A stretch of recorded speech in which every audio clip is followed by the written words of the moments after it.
We all know Mansfield is one of a kind. Well, except in one way. Yeah, turns out there's a lot of places around America named Mansfield. So, let's learn about a few of them. It's Meet the Mansfields. This time, we're staying right here in Texas and heading down to the coast for Port Mansfield. All right, thanks so much for joining us this morning. Give us the lay of the land. Tell us a little about Port Mansfield, Texas, down there on the coast. Well, Port Mansfield is a small, shallow water port.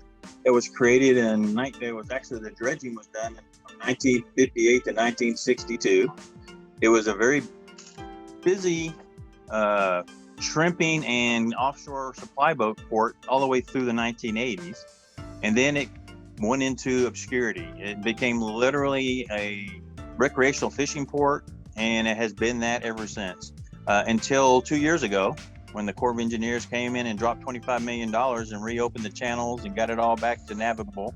And so we're in the process now of building a new commercial port. Just a real gorgeous area down there. Talk about some of the reasons that people, take the trip down there to Port Mansfield.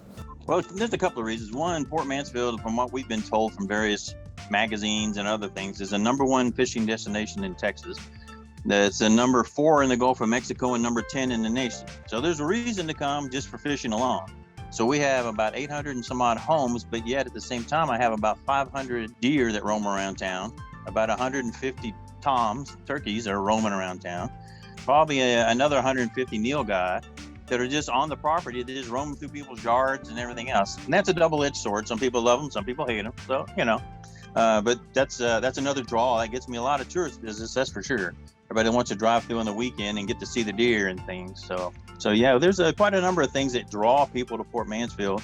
Our population is like 300 people year-round, but 4th of July weekend, it's about 3,500 people. And now, so talk a bit about the history of the name, though, because the name Port Mansfield has nothing to do with Mansfield, Texas. It's a whole other individual. That is correct. It is because Congressman Mansfield helped appropriate funds for several of the ports along the Texas coast when he was in Congress. So that's how the name was affiliated. We actually are, by official title, the Wilkes County Navigation District. But the community that grew up adopted the name of Port Mansfield because of the congressman putting forward the whole concept of having this port there. It can create a little bit of disambiguation confusion. The fact we got 2 Mansfields here in Texas, essentially. I can speak personally. I've received several phone calls asking me, so what's up with the fishing tournament this weekend? And I'm thinking, unless you're talking about our pond that we have at our nature park, I doubt you catch some little things there, but nothing that we're gonna have a tournament about. Or again, is the weather good enough to launch off the docks? And I look outside and go, well, we don't have any docks. But yeah, I've only been in this job about 8 years. And when I first got here, our email address was Port of Mansfield. And I'm like, guys, we can't do that. That's not our name. We're the Port of Port Mansfield. Because the town of Mansfield up in the Dallas, North Texas area could easily have a truck depot or some kind of a transportation depot. They wanted to call it port. And that would be the Port of Mansfield. And so I had to literally go through, buy new rights to new websites so I could get a proper name, so I could call it the Port of Port Mansfield. Our letterhead and everything else in the offices when I got here was Port of Mansfield. That's not our name.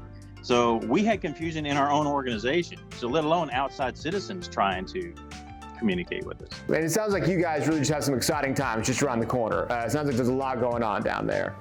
That's correct. Right now, like I said, the Corps of Engineers dropped $25 million into the port last year to dredge the channels and reopen them. Yeah, I believe that our growth potential is in the tens, if not multi-$100 million growth over the next 2 or 3 years. Awesome. Well, we'll have everybody up here keeping an eye on you. And hopefully, if anybody needs some good fishing, they know exactly where to go. Just keep driving south till you see Port Mansfield. That's right. Exactly. Good luck. And thanks for having the interview. Appreciate it, man. Thank you.